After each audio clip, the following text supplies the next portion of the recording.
A continuación, Pauta C, por Nuevos Comienzos Televisión.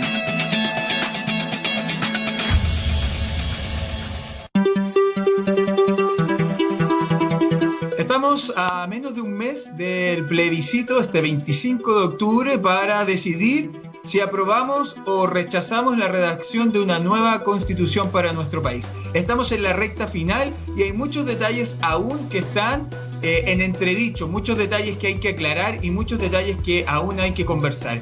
De esto y mucho más vamos a hablar hoy en Pauta C, lo que nos interesa conversar.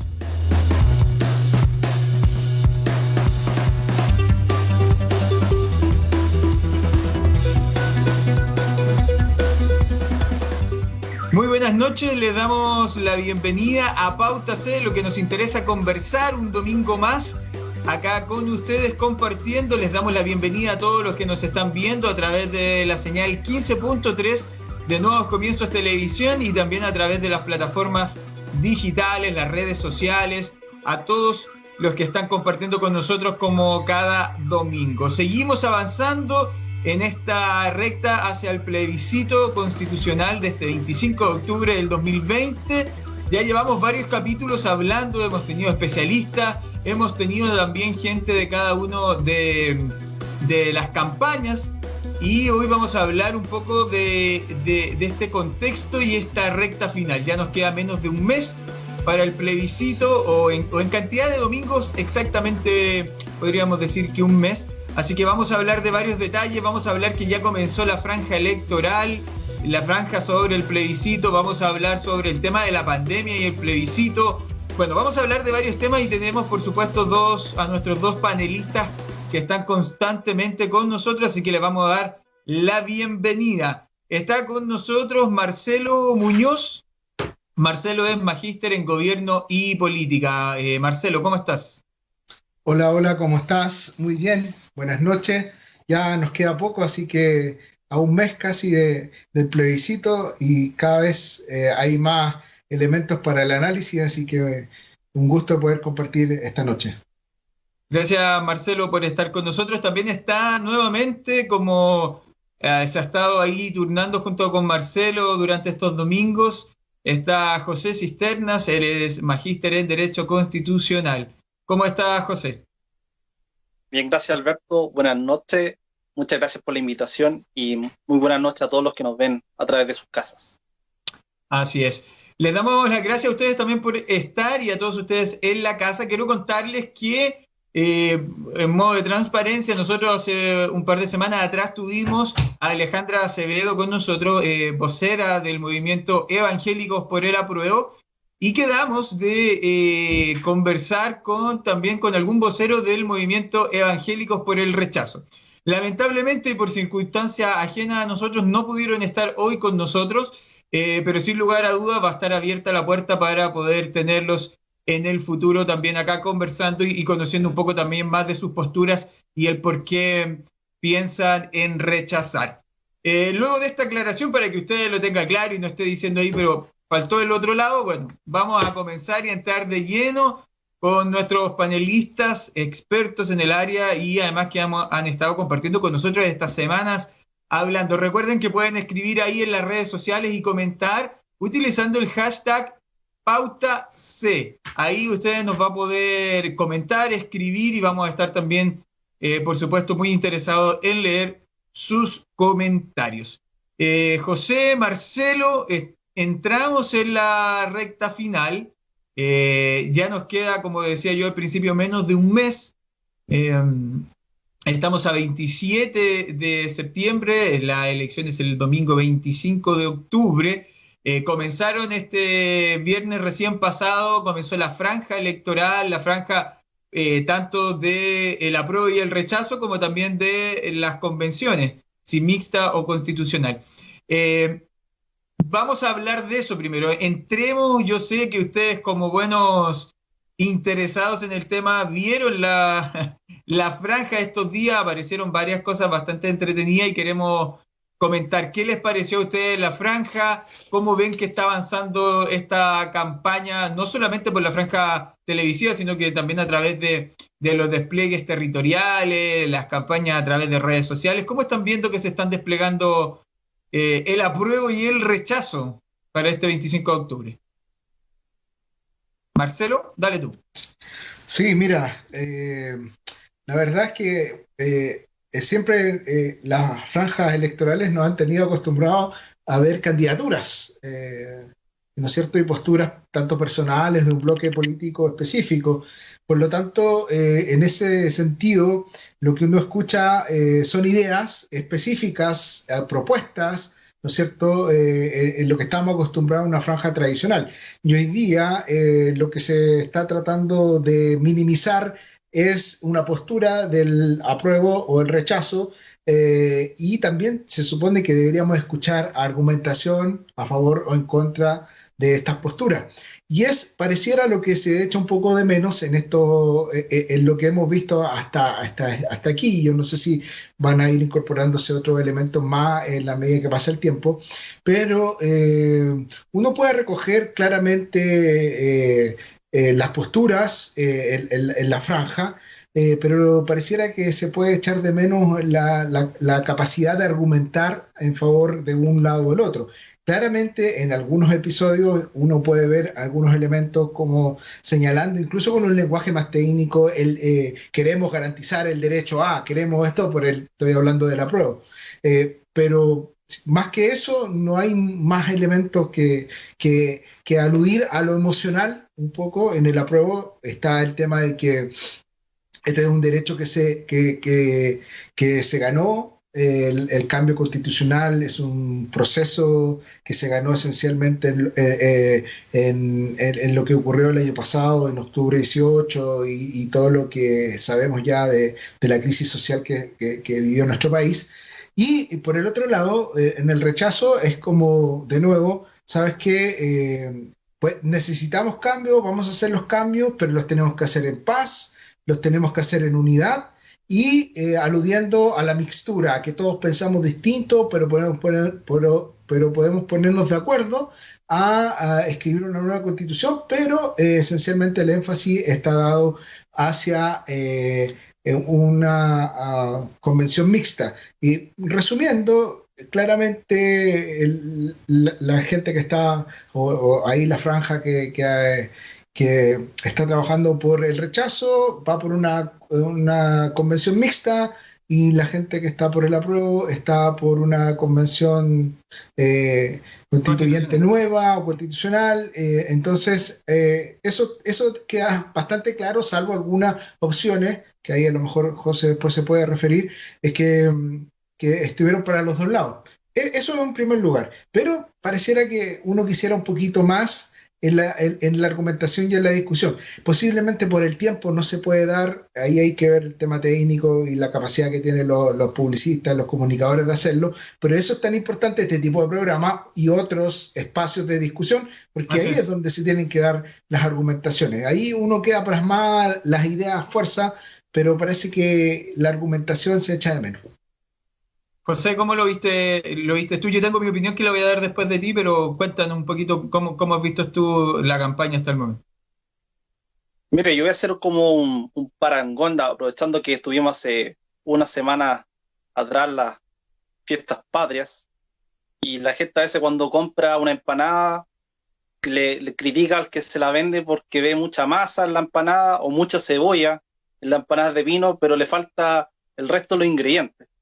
Y pareciera que aquí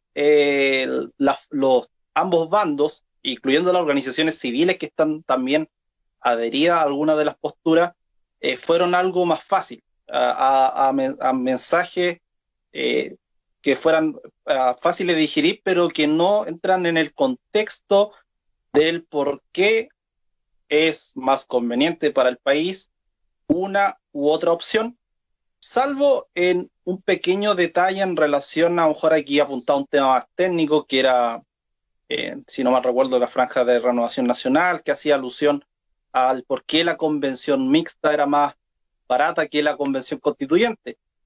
como un argumento más patrimonial, pero en cuanto al mensaje in situ, pareciera que los bandos se enfocaron solamente en la primera cédula electoral, que es la pregunta de si quiere una nueva constitución, más que cuál órgano quiere que la redacte. Y eso se notó demasiado porque incluso el día viernes, alrededor de las 13 horas que partía la franja electoral y que partía con el tema de la segunda cédula electoral, teniendo 15 minutos dividido en minutaje, 7 minutos 30 por cada bando, los sectores se dedicaron, más que entrar a explicar la segunda cédula, entraron directamente de frentón a hablar del primer tema. Y entonces pareciera que hoy en día, más allá del resultado del 25 de octubre, hay una total, por decir, un abandono respecto al órgano que queremos que, en el evento que ganara el apruebo, queremos que redacte la nueva constitución. Y eso también es algo preocupante porque en el fondo, si bien hay diferencias, son diferencias de carácter trascendental en cuanto a la forma de la composición, la forma de integración del órgano constituyente en caso que ganara el apruebo. Y esa pregunta, más allá de que obviamente la gente que está por el rechazo tiene una tendencia a votar por la convención mixta, porque obviamente lo considera como la entidad que le genera un grado de garantía, porque teóricamente el mensaje que decían era: juntemos la experiencia de los congresistas con la juventud de los ciudadanos que quieren participar.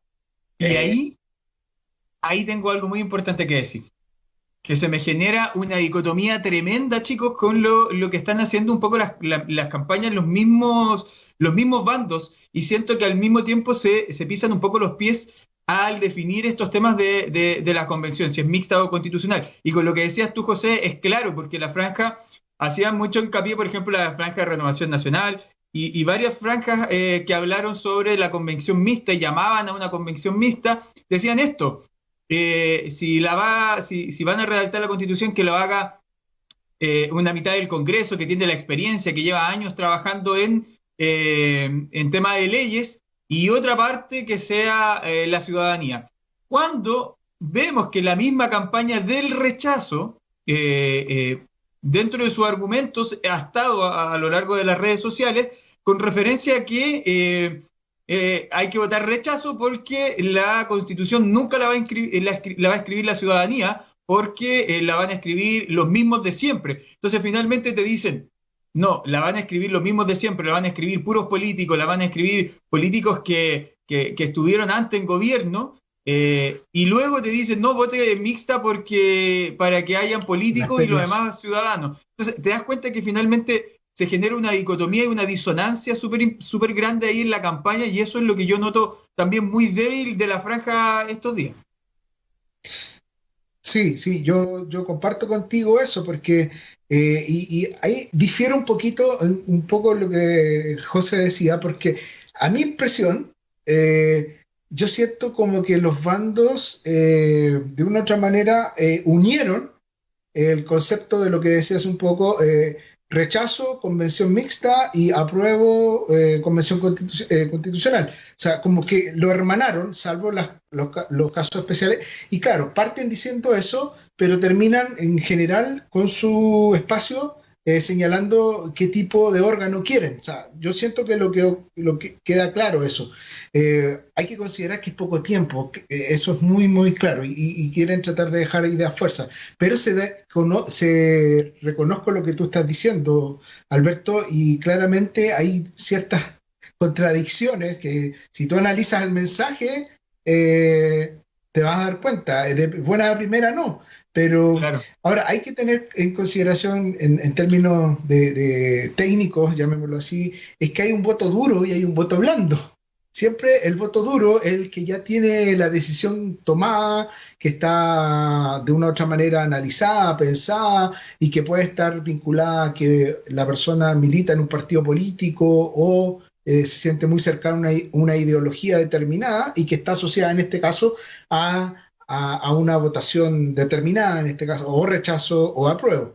y en este caso está más clara en lo que nosotros conocemos políticamente izquierda o derecha, aunque aquí aparece el otro factor, que es el voto más blando, esta gente indecisa y que está en el centro generalmente, tanto de la izquierda como de la derecha. Hay gente de la izquierda que no está 100% convencida, yo creo que puede ser la menos, pero donde se produce un voto blando, y que yo no sé si la campaña ayuda a confundir más o a afianzar más una posición, es en el voto blando de la centro derecha, donde ahí está la pelea entre el apruebo y el rechazo. Entonces, esa capacidad de tratar de ser insidioso ahí o de convencer por una postura u otra, la verdad es que no se ve mucho, es como reforzar lo que ya se ha dicho, lo que ya está, mostrar, o sea, hacer alusión un poquito a la fibra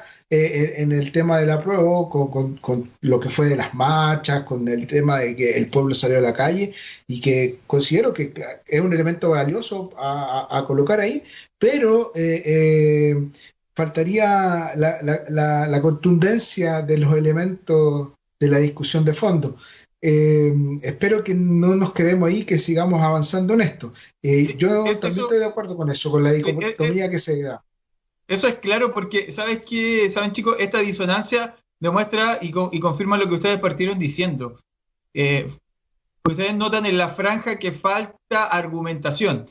Tú, Marcelo, partiste diciendo, lo noté como bastante sentimental, bastante afectiva en los eslóganes. José dice, es como una empanada con poca carne, por decirlo así.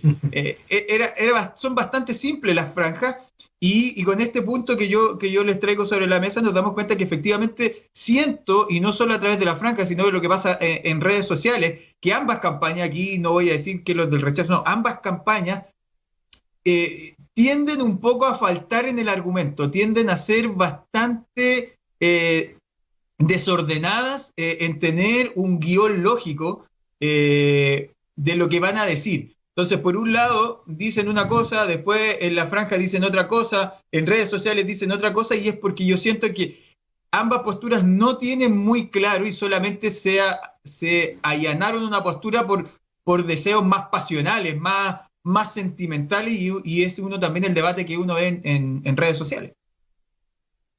Pero y complementando con lo que decía Marcelo, la franja del rechazo pareciera que incluso ni siquiera todos están claros por la segunda papeleta electoral. Porque si uno se da cuenta, y yo analizo la del día viernes, que fue la de la jornada de la tarde, la franja de la Unión Demócrata Independiente aparece con un eslogan de que dice: aquí no verá a políticos hablando en nuestra franja. Y siendo el tema de la segunda cédula electoral el centro de la promoción en ese instante, cuando se muestra la cabina de urna de la ciudadana que concurre a sufragar preguntando, o sea, mostrando una postura, cambian la imagen y parte con la imagen de la segunda cédula electoral, pero después la cambian por la de la primera y sale marcando el rechazo. Entonces, como que en el fondo ni siquiera tampoco muestra una tendencia del por qué la mixta o la constitucional. El Partido Republicano, por otro lado, aparece en la franja del apruebo y de la convención mixta y la convención constitucional, pero cuando ocupa su fracción de segundo, muestra votar rechazo. Renovación Nacional es el que tiene la dicotomía más grande, porque efectivamente es el partido que está más fraccionado, y aparecen promoviendo la convención constitucional y la mixta, mientras que el otro sector está totalmente alineado. O sea, es claro que promueven la convención constitucional, más allá de que el argumento más técnico va a un punto de transmitir de que efectivamente la convención constitucional genera de que la ciudadanía va a tener una participación activa en la redacción del nuevo texto constitucional. Y ahí entramos al segundo planteamiento: si como está diseñado actualmente el sistema, se va a poder cumplir con esa promesa que el apruebo, a través de la franja de la Convención Constitucional, está transmitiendo en sus minutajes que le está dando la televisión. Sí, ahí está el otro tema que hemos compartido y hemos debatido acá. Recuerdo perfectamente con la profesora Alicia Machado que, que nos comentó esta problemática de que efectivamente la ciudadanía no estaría siendo parte efectiva de una redacción de una nueva constitución, sino que por lo que vemos y sabemos, efectivamente están muy asegurados los partidos políticos, entonces eso genera, efectivamente, como tú dices, José, esta duda en la gente de si efectivamente, claro, la franja y la campaña está diciendo, no, si el pueblo, la ciudadanía va a redactar una nueva constitución, cuando sabemos que efectivamente no están así y que los partidos políticos van a poder poner en sus listas de candidatos a quienes ellos decían, y las organizaciones sociales van a tener que básicamente ir a rogarle a los partidos políticos un cupo en las listas para poder ser electos, para participar, porque además independiente sabemos que es muy escasa las probabilidades. Sí, exacto. Yo creo que ahí nos da para el otro tema que también es importante considerar, que el tema de la participación, que está también hoy día es como el link, no solo en la participación de la redacción, sino que en la participación del plebiscito mismo, en las contingencias en las que estamos. Antes de pasar a ese tema, posiblemente yo solamente recogí un par de ideas en cuanto a si encontraba elementos que argumentaran. Y en la franja del rechazo se habló mucho de unidad, de paz, de no violencia, y eso muy ligado al tema mixto de que somos distintos, pero podemos estar unidos y tomar decisiones.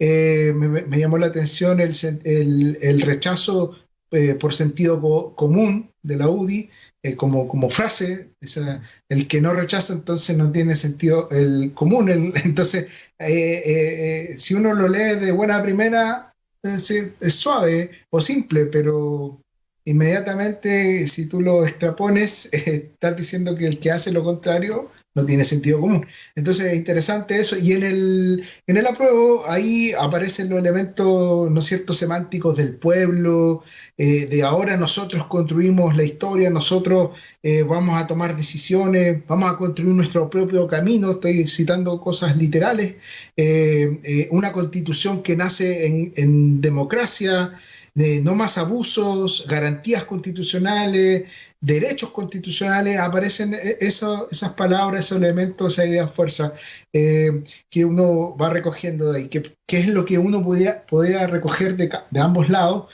como elementos de argumento. Así que yo creo que esperemos que vaya incorporándose más elementos, y esto también denota que la discusión no puede quedarse en eso.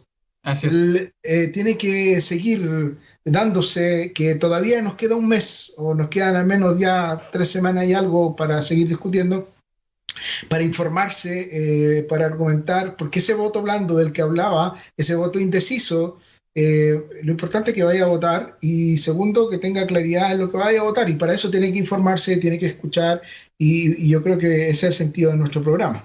Así es. Y tengo que hacer un pequeño alcance, un fe de ratas. Yo dije Alicia Machado y es Priscila Machado, la profesora que estuvo con nosotros. Así que quiero corregirlo porque era importante.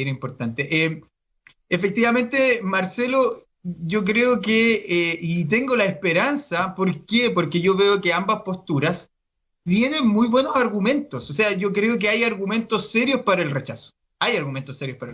Independiente si yo esté de acuerdo o no, pero hay argumentos serios para el rechazo y también hay argumentos serios para el apruebo.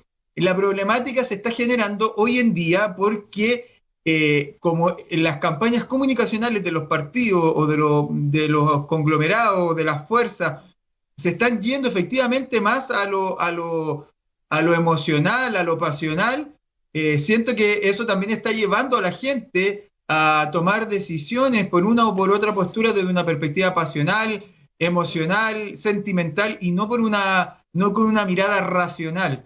Y es ahí donde efectivamente tenemos que ir trabajando de aquí en adelante en estas últimas 3 semanas y media que quedan, 4 semanas, que la gente pueda efectivamente tomar la decisión que estime conveniente, pero con los argumentos razonables. Así que yo creo que efectivamente hay que empezar a caminar hacia allá y ir dejando este sentimentalismo y esas frases, como tú decías, Marcelo, de el sentido común y frases que finalmente no ayudan a la discusión. José, ¿cómo lo ves tú?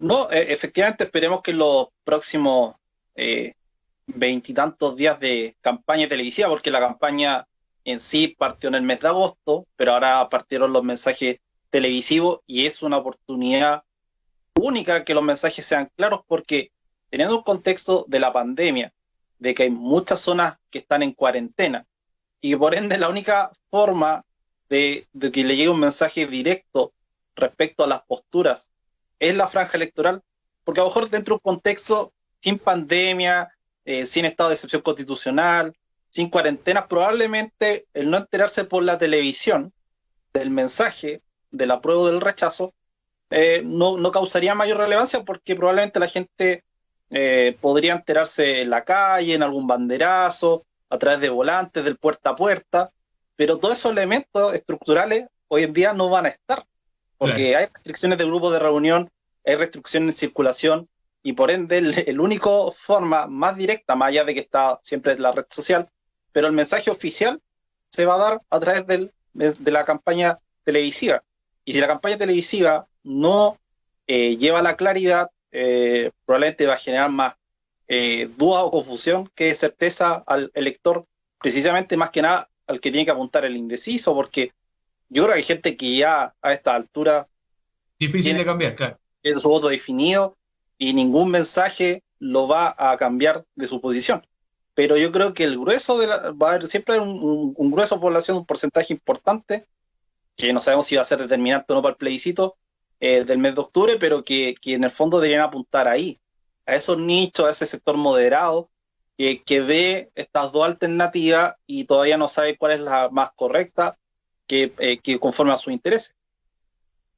Sí, y yo creo que en eso los partidos están, y voy a ser relativamente crítico con la política partidista y con los partidos políticos. Yo creo que a los partidos les termina sirviendo este juego de una información con poco contenido. Yo creo que ellos se sirven de esto porque lo vemos constantemente y durante este proceso lo hemos visto fuerte.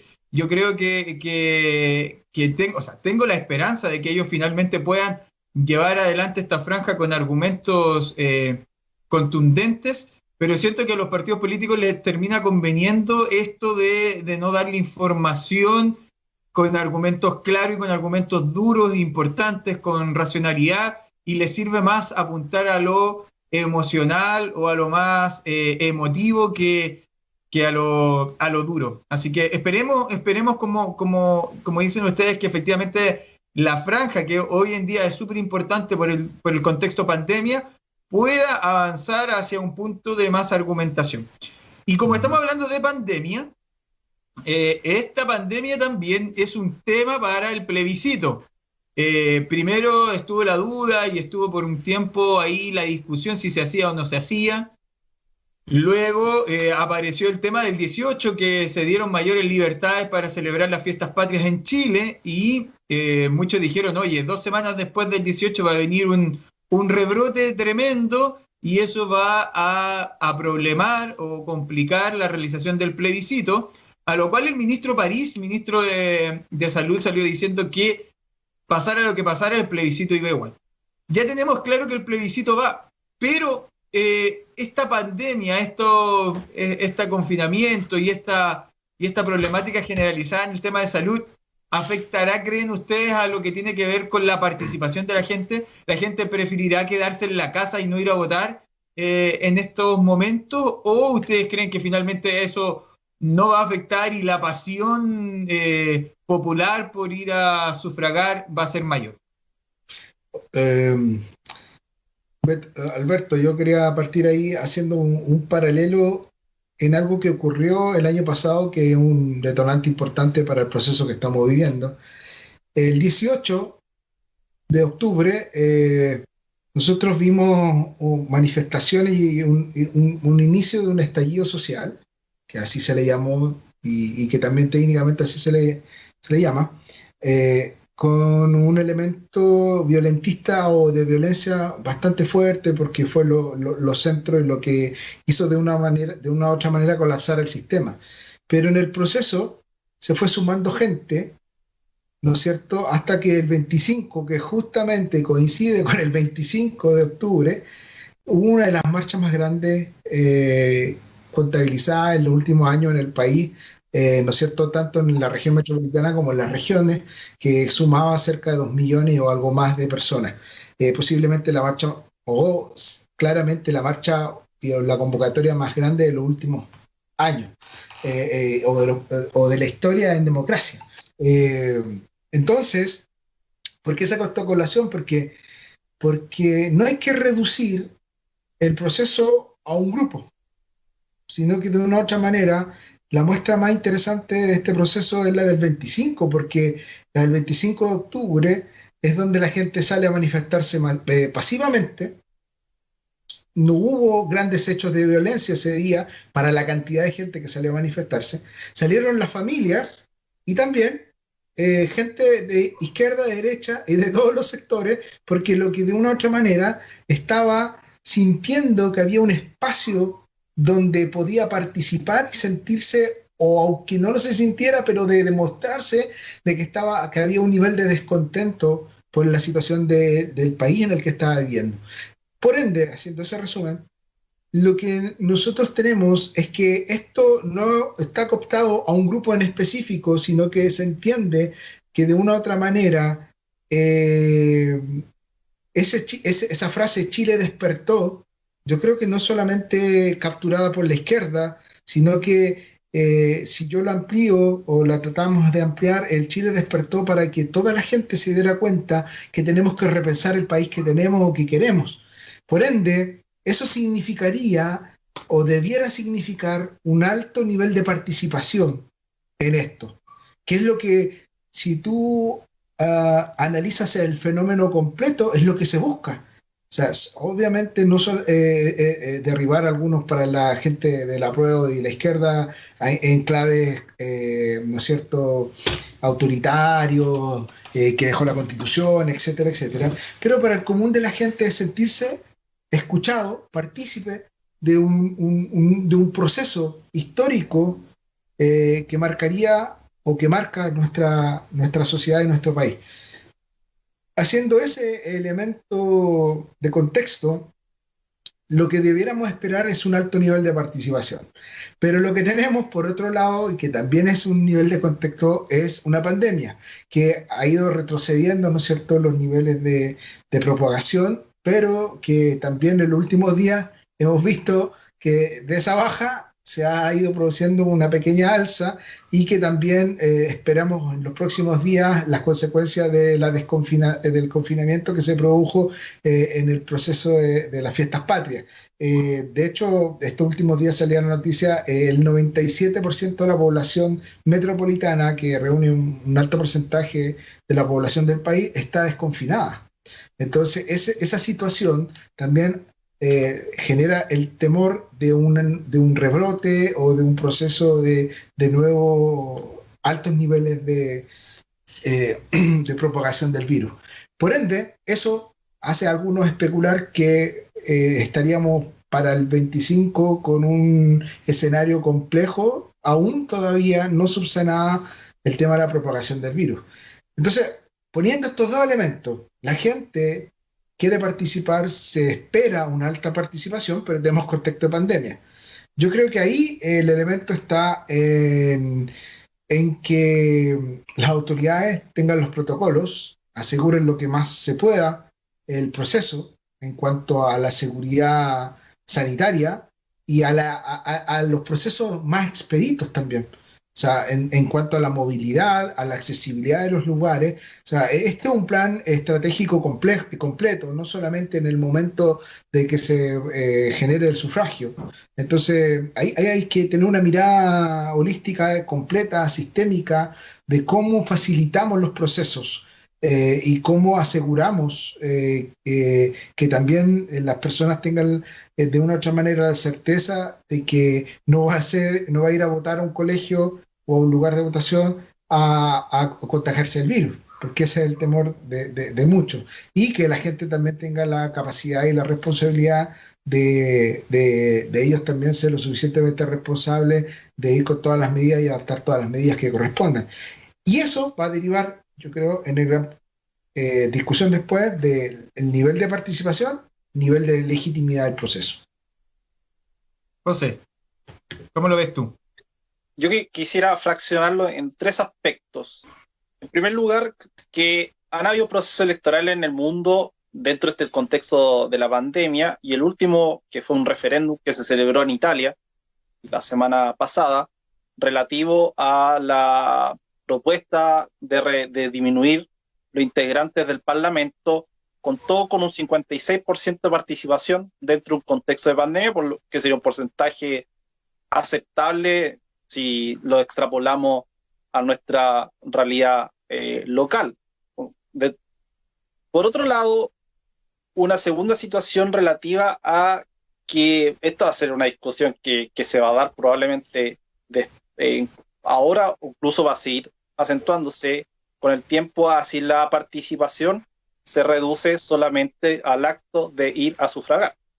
Y entonces a veces estamos analizando mucho los niveles de participación solamente en el día del plebiscito, en el día del 25 de octubre, pero la participación debería involucrar todo el proceso de información, el proceso de difusión, y ese tema de esa participación lamentablemente se ve restringida por la zona geográfica o por el grupo etario, porque hay grupos etarios que los mayores de 75 ya tienen restricciones que tienen que quedarse en sus casas, y entonces a lo mejor su participación lamentablemente se va a ver reducida al sufragio, y será un tema digno de análisis, porque lo que genera en parte el movimiento ciudadano que conlleva el proceso constituyente es que quieren mayores canales de participación.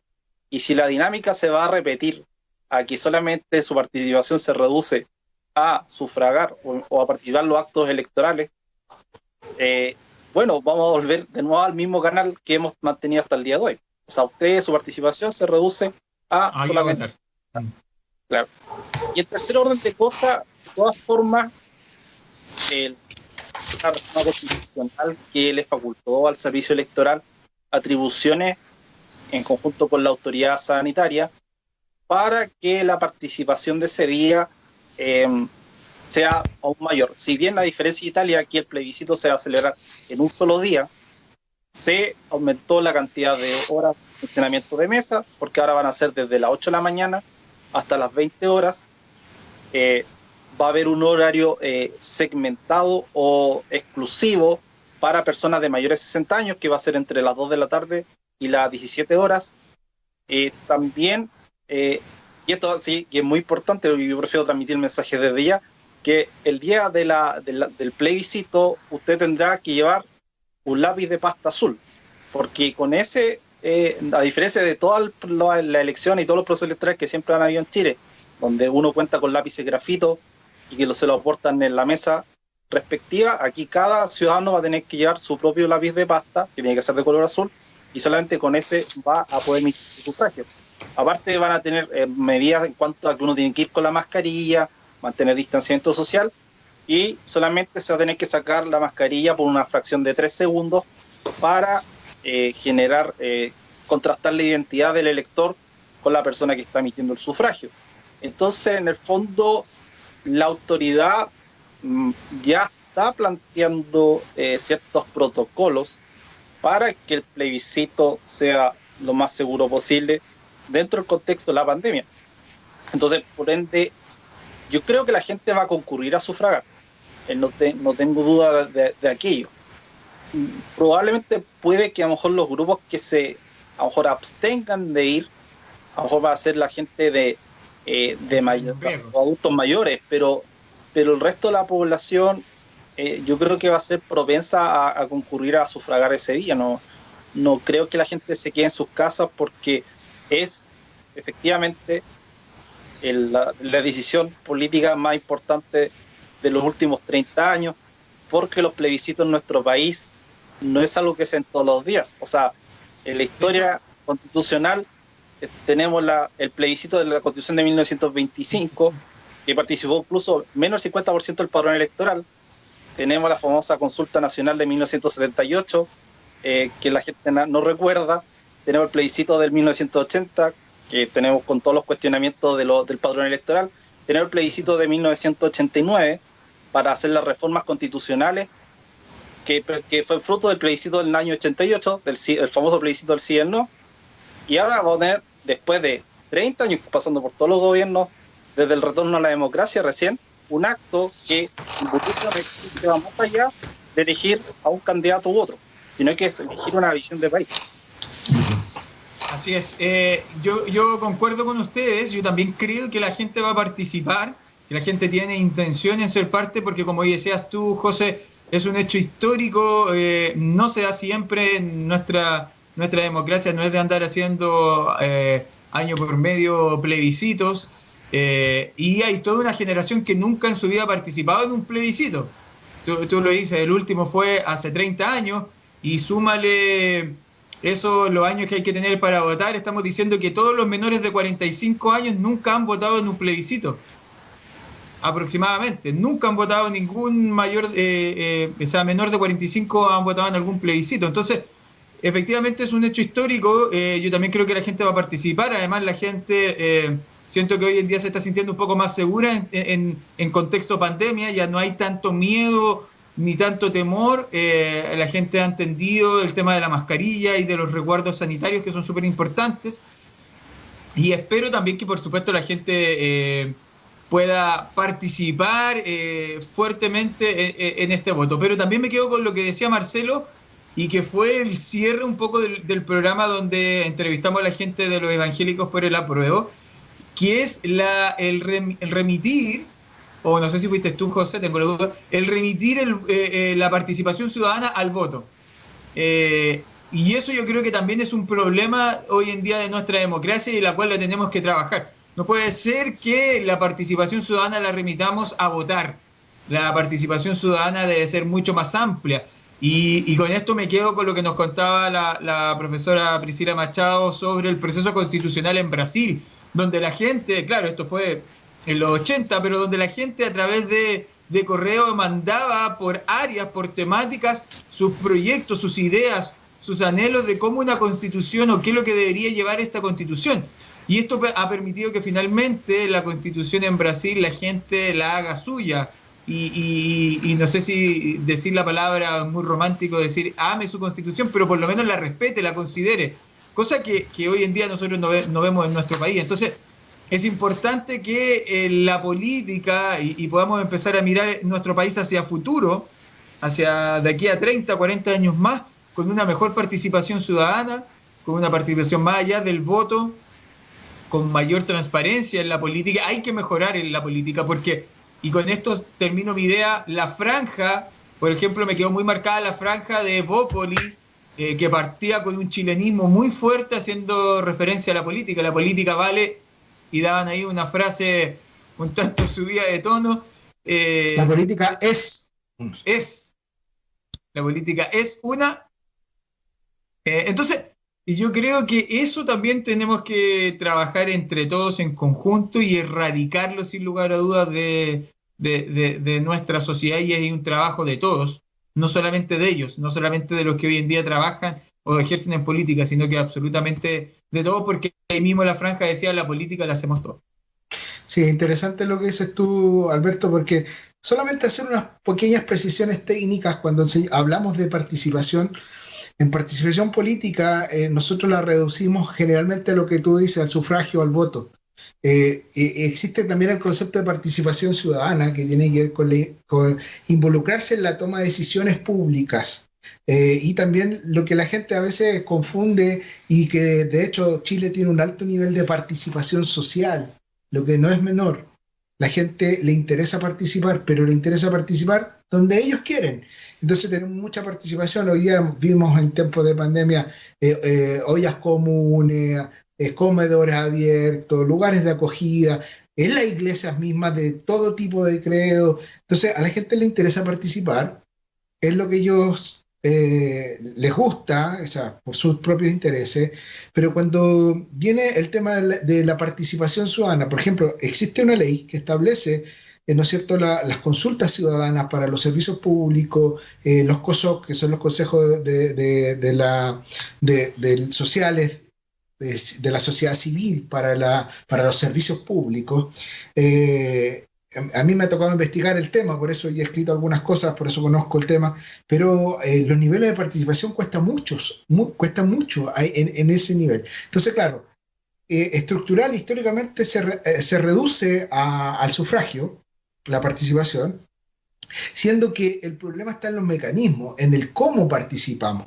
Y ahí está muy bien lo que citaba la profesora, ese espacio de que la gente escribiera de puño y letra con una carta, esto es lo que me gustaría que fuera en la Constitución, ¿no es cierto?, aludiendo casi a una democracia directa que a los griegos en el Ágora, donde levantan la mano y diciendo, pero aún cuidado, eran unos pocos los que tomaban decisiones. Es ahí el tema, la gente quiere sentirse partícipe.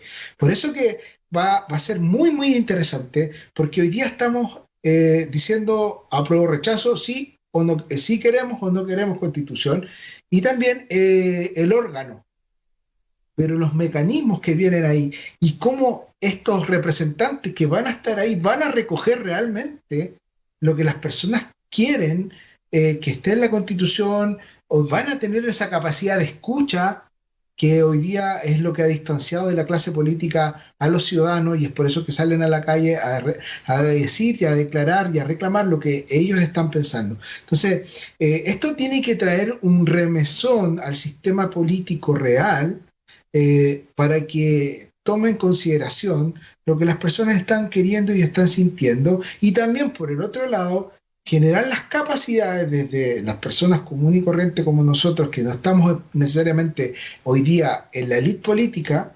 generar los espacios y desarrollar espacios para realmente participar. Yo creo que tenemos que avanzar. Lo que no puede ocurrir es que, haciendo el ejercicio, el apruebo gana, va a una de las dos formas, cualquiera de las dos formas de redactar la Constitución, y la gente sienta que no fue parte. Hoy día, primera cosa, hay que ser parte en ir a votar por la opción que las personas crean para ellos lo correcto. Y segundo, si pasamos a la otra etapa, también hay que participar. No puede ocurrir que la gente no participe con todos los resguardos, siendo, ¿no es cierto?, súper responsable en no seguir propagando el contagio, en cuidarnos en general, pero yo creo que tenemos que participar de este proceso, que es un hito histórico, y como tú decías, los que somos menores de 45 no hemos vivido un proceso de esta naturaleza. Chicos, se nos pasó el tiempo volando. Los voy a dejar unos segundos para que puedan despedirse y dejar algunas conclusiones.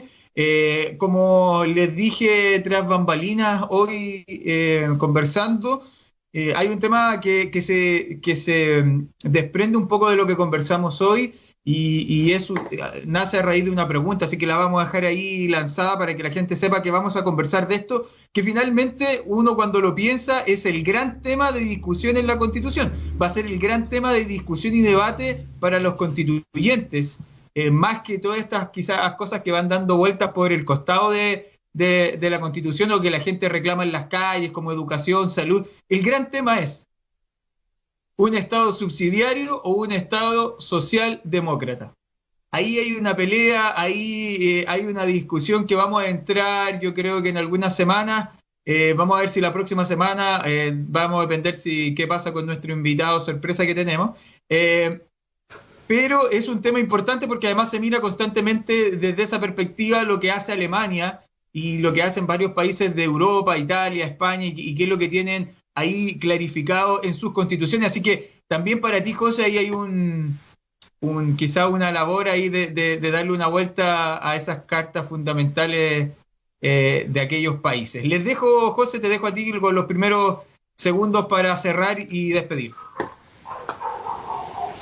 Bueno, estando a menos de un mes del plebiscito de 25 de octubre, es importante que los dos actores sepan conllevar este mensaje con claridad, con un mensaje nítido, con un mensaje que apunte a una ciudadanía informada, porque solamente así las personas podrán tomar la mejor decisión.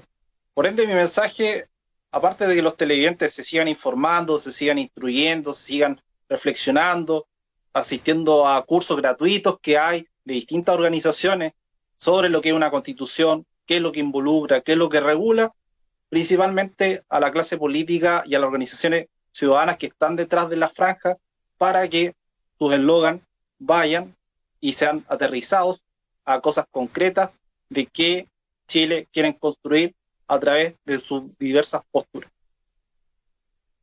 Gracias, José. Marcelo, te dejo ahí con tus segundos. Gracias. Como José habló ahí a la clase política, yo le quiero hablar al ciudadano, como le llamamos hace un tiempo al ciudadano a pie, como le llamaban algunos presidentes, a la señora Juanita, a la señora Rosa.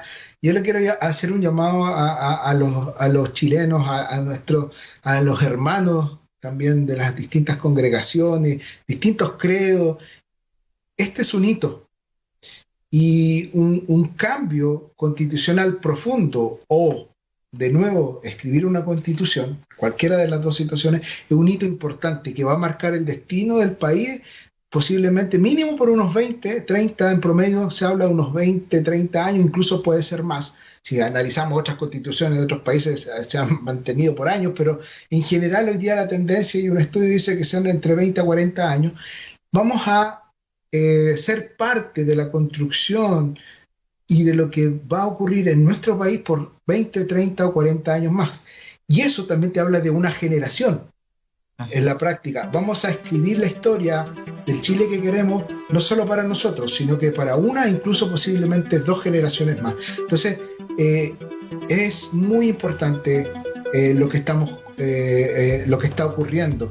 Este periodo que viene de tiempo en nuestro país es muy, muy importante, porque se están tomando decisiones no para un mes, no para un año que viene, si viene un año electoral, pero estamos tomando decisiones para décadas, para marcar generaciones. Entonces yo llamo a que tomemos con la seriedad, con la importancia, y seamos partícipes de este proceso, y que seamos sabios, inteligentes en tomar decisiones y en participar de este proceso. Muchas gracias, Marcelo, muchas gracias, José, muchas gracias a todos ustedes en sus casas por acompañarnos un domingo más. Esto es Pauta C, lo que nos interesa conversar, y también cierro con eso. Es importante que usted pueda participar este 25 de octubre, que pueda ir, votar por la opción que usted quiera, lo mayormente informado, con argumentos razonables, pero participe. Es muy importante, es un hecho histórico para nuestro país, así que los dejamos invitados, como también los dejamos invitados para cada domingo a las 22:30 horas por las pantallas de Nuevos Comienzos Televisión. Nos va a encontrar ahí Pauta C, lo que nos interesa conversar, y este ciclo constituyente. Así que muchas gracias por acompañarnos, que estén muy bien y nos vemos el próximo domingo.